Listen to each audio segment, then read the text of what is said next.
Yesu ashimwe bene data bavandimwe, ndabasuhuje cyane. Amahoro y'Imana abe kuri mwe.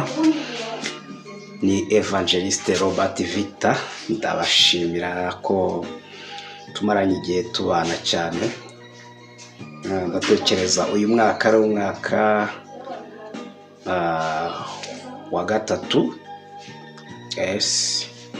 Iyi channel imaze igihe ivutse, twanyujijeho ubutumwa bwiza, twatambukije ibyigisho byinshi, twanyujijeho ubuhamya n'ibindi byinshi bitandukanye by'ibyo twagiye dusengera. So rero mwampaye like, mwampaye subscribe, mwampaye ibintu byinshi. So ariko uyu mwaka nawo ntabwo uyu mwaka nigeze nkora cyane, nahuye n'ibintu bindangaza cyangwa se ibintu byinshi duhura nabyo muri ubu buzima. Sinigeze nshyiramo imbaraga nyinshi, ariko ndashaka gushyira imbaraga nyinshi cyane muri uyu mwaka dutangiye.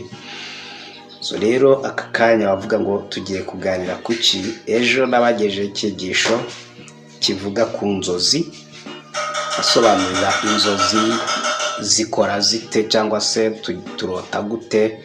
Babwira uburyo ko hari uburyo bubiri bwo kurota. Hariho kurota bya kamere yacu cyangwa se turoteshejwe n'umwuka wacu, hakaba no kurota turoteshejwe n'Imana cyangwa se ari message Imana ishaka kutunyuzamo. Naravuze ngo mbese ni gute twamenya ko message turimo twabonye ari Imana iri kwitunyuzamo. Ariko nari nabanje kubanyuzaho part 1 ibabwira uburyo kamere ari uburyo inzozi za kamere ziba zimeze. Abwira yuko ni ibintu tuba twiriwemo, n'ubuzima tubayemo umunsi. Niba muri iyo minsi ujagaraye cyane, uzahura n'ibintu byinshi mu nzozi, habemo rimwe na rimwe no kudasobanukirwa cyangwa se kutanamenya neza ibyari byo, kubera yuko ibyo ubamo utekereza, ibyo wirirwa uvuga cyangwa se uganira, ibyo uhora wumva n'ibyo uhora witegereza, iyo turyamye nijoro biragaruka. Hanyuma rero kubera yuko iyo tubivuga dusa nk'abacaho, kuko umuntu aba arangaye ari mu bindi bintu byinshi, hanyuma inshuro nyinshi ugasanga hari n'ibyo wibagiwe. Ariko iyo uryamye byose biragaruka,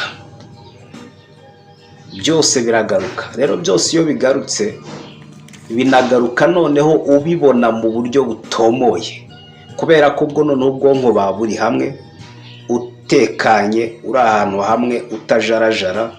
Icyo gihe kubibona ushobora kubibona rwose, ukabibona nka filimi y'igihe kirekire. Hari n'abarota nk'ama episode. So rero ukabona ni ibintu nyine bimwe na bimwe biteye ubwoba, ariko biba bihuye cyane n'ibyo utekereza. Izo nizo nzozi z'umubiri. Ni inzozi abenshi bavuga ko ari inzozi z'umuruho. Ni inzozi z'ibyo wirirwamo buri munsi. Ni inzozi z'ibyo utekereza. Ni inzozi niba ukumbuye inyama ukabitekerezaho cyane, ushobora kurota urimo urarya inyama. Niba umaze iminsi ureba filimi z'intambara, rwose birashoboka ko warota intambara, noneho ubwo bari kukwirukankana nawe uri muri nyine uri muri actinga muri ibyo bintu. Kuko n'ubundi wowe iyo uri gutekereza ikintu uko ubyumva, uba uri muri action cyangwa se nawe uba uri mu gikorwa. Niba uri gutekereza intambara nk'uku nguku abantu bamwe bakwirakwiza intambara kuri social media ko ziri kuba, ukirirwa uzireba nawe burya cyangwa se ukirirwa ubyumva, noneho iyo ugiye mu nzozi wisanga nawe uri muri cya gikorwa, mwembe muri kumwe. So nawe urimo uractinga muri icyo gikorwa. Rero inzozi nicyo kintu. Inzozi za kamere nuko nguko zimera. Ni ukuvuga ngo nawe ubwawe ukuntu biba bimeze, biba ari ibintu nawe urimo, ariko ni wowe wazizaniye cyangwa se ububiko bwawe.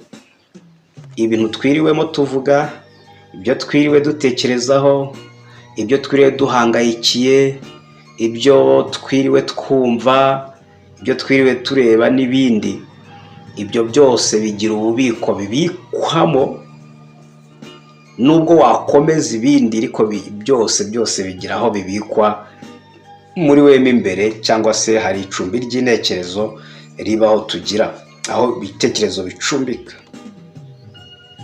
Yes, ariho mu bugingo bwacu. Ubwo rero ikindi iyo tugiye kuryama habaho ko noneho umubiri ukusanya bya bintu byose twiriwemo, ukabikusanya byose ukaza ukabishyira ku meza aho ngaho imbere. Icyo gihe ikintu kiba ni uko wowe ubibona noneho byose neza uko bimeze.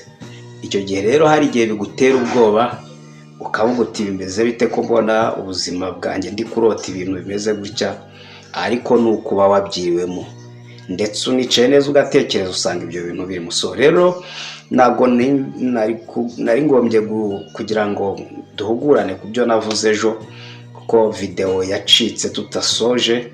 Hanyuma ikintu cya kabiri kindi, inzozi z'Imana cyangwa inzozi ziva ku mwuka, cyangwa se message y'Imana ishaka kukwereka uyizakugira, akenshi reka nkubwire ni inzozi ziba zisobanutse. Ushobora kurota uri kuguruka, ushobora kurota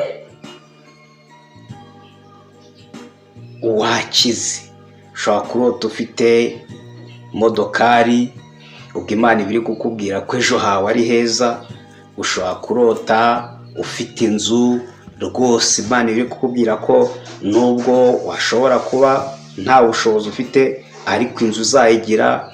Ushobora kurota runaka akubwira ibintu byiza cyangwa guha amafaranga bugacyo ukumva urayabuze, ariko kandi Imana ibiri kukubwira yuko izakugira umutunzi. Ushobora kurota urimo uratanga ukora ibintu bitandukanye, ni ukuvuga ngo biba bisobanutse, bari ibintu noneho bisobanutse ureba ukavuga ngo bino bintu ni byo,